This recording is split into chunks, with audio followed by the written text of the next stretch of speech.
गुप्त नवरात्रि। हिंदू धर्म शास्त्रों में कुल 4 नवरात्रि का वर्णन है। चैत्र और शारदीय नवरात्रि के अलावा 2 गुप्त नवरात्रि भी होती हैं।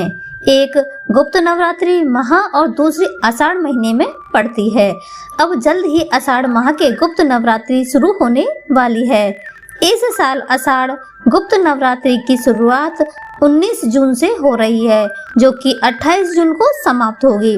धार्मिक मान्यताओं के अनुसार गुप्त नवरात्रि में 10 महाविद्याओं की पूजा अर्चना की जाती है।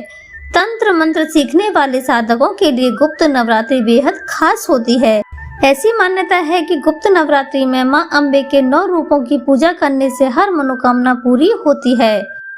गुप्त नवरात्रि पूजा विधि विधान।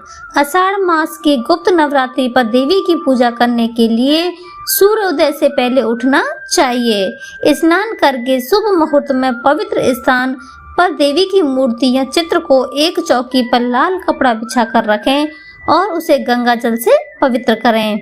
देवी की विधि विधान से पूजा प्रारंभ करने से पहले मिट्टी के पात्र में जौ के बीज बो दें। इसके बाद माता की पूजा के लिए कलश स्थापित करें और अखंड ज्योति जलाकर दुर्गा सप्तशती का पाठ और उनके मंत्रों का पूरी श्रद्धा के साथ जप करें। आइए दोस्तों, अब सुनते हैं हम गुप्त नवरात्रि की कथा। गुप्त नवरात्रि से जुड़ी प्रामाणिक एवं प्राचीन कथा यह है कि इस कथा के अनुसार एक समय ऋषि श्रृंगी भक्तजनों को दर्शन दे रहे थे।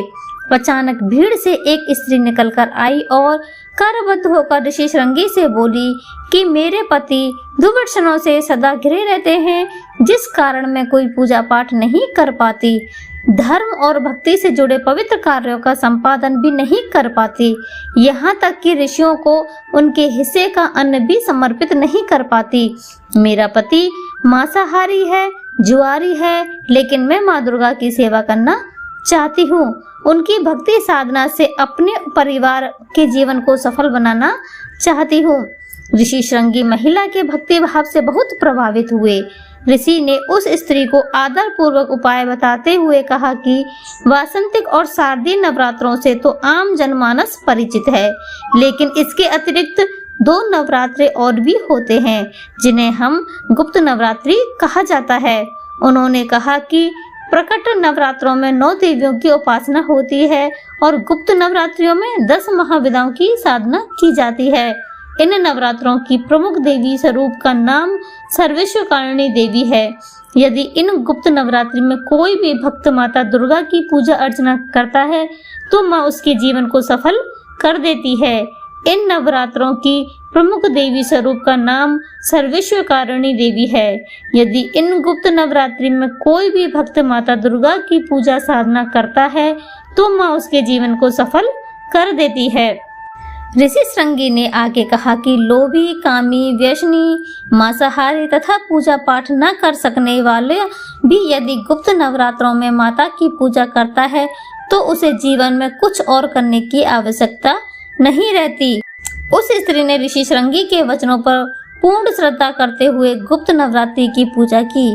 माँ उस पर प्रसन्न हुई और उस स्त्री के जीवन में परिवर्तन आने लगा। उसके घर में सुख शांति आ गई। पति जो गलत रास्ते पे था, सही मार्ग पर आ गया। गुप्त नवरात्रि की माता की आराधना करने से उनका जीवन पुनः खिल उठा। आशा करती हूँ दोस्तों, आप सभी को यह गुप्त नवरात्रि की कथा और पूजा विधि विधान पसंद आई होगी। वीडियो देखने और सुनने के लिए आप सभी का बहुत बहुत धन्यवाद।